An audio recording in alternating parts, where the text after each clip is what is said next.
What is going on, Jet fans? Matt O'Leary back with another video. Today I want to talk about a quote that I saw from Jerry Jones this past weekend.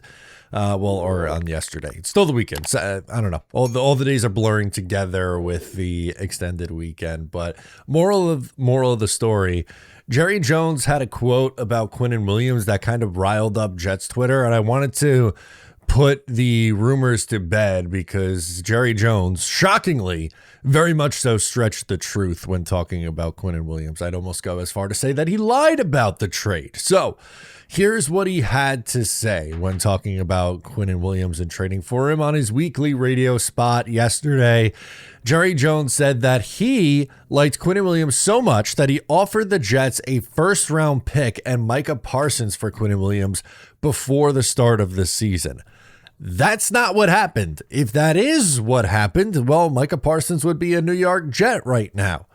That's not the case because before the beginning of the season, he told ESPN New York months ago that he was looking for picks plus Quinnen Williams from the Jets. And the Jets answered by saying they didn't have the resources to entertain the conversation, which at the time is true.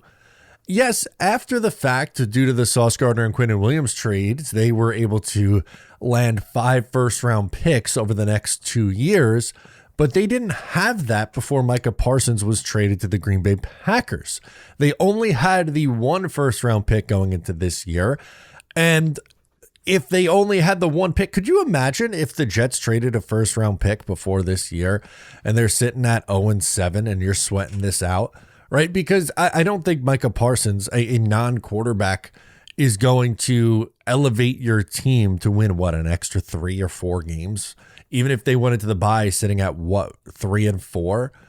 You're going, man, I don't feel great about this this team with their chances of finding their next franchise quarterback. Now, I guess if you do the Sauce Gardner trade still after the fact, you could get a first round pick, but it wouldn't be your own, right? You'd be gift wrapping the Dallas Cowboys a top 10 pick and Quinnen Williams for Micah Parsons, which again, I'm not saying that I wouldn't like Micah Parsons on the Jets. He's one of the best pass rushers in the NFL, of course, but it's just a disingenuous conversation from Jerry Jones because that was never the case. He wasn't offering Micah plus a first round pick on his side. No, he wanted Quinnen Williams plus first round picks from the Jets, which is 2 very different things.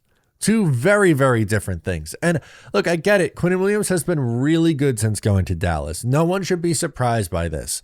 He is a very good football player. He was playing on a team with the Jets that wasn't very good defensively this year. And he was getting double and triple teamed, and the pass rush stats weren't there with the Jets. But go figure, he goes to a team that's scoring points and has leads in games, which allows him to pin his ears back and rush the passer in obvious passing situations. And wouldn't you know it, the sack numbers are up, the pressure numbers are up. And look, I know we all wanted him to be a double-digit sack guy every single year, but and I know he's not here anymore, so I have no reason to just defend the guy because he's a Jet. That's not what I'm doing. I just think that Quinnen Williams, when he was actually here, was very misunderstood by a large portion of the fan base who called him overrated. I don't think Quinnen Williams or Sauce Gardner, too, for that matter, could possibly be overrated based on the returns that they were able to get for both of those guys.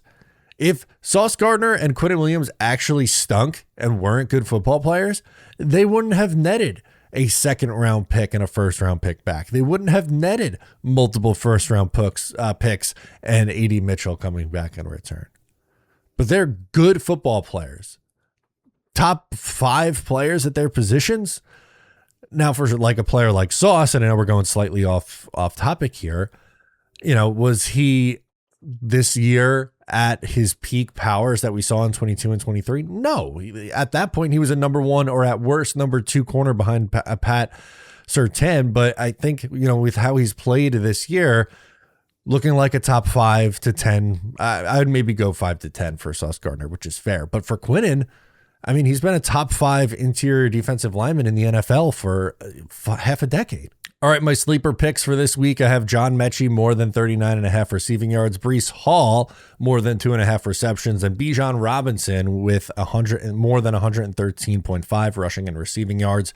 Use my promo code O'Leary and you'll get up to a $100 match on your first deposit. New offer, free $20 no deposit required promo. Terms and conditions apply. Would Micah Parsons have been awesome on the Jets? Of course. That's a no-brainer.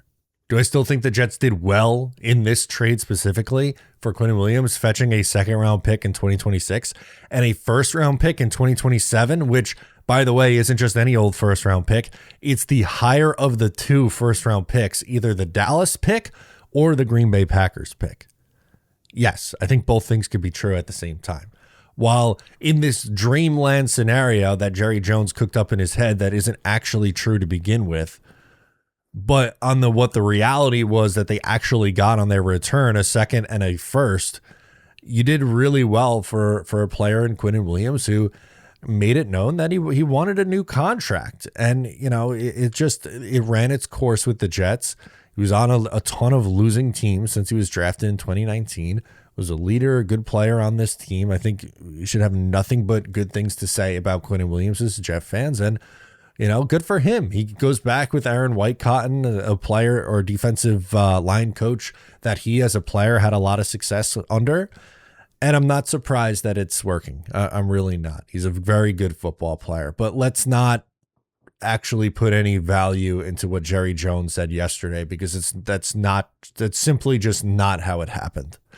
Let me know what you think down below in the comments. I'm Matt O'Leary. Subscribe if you're new, and I'll catch you next time.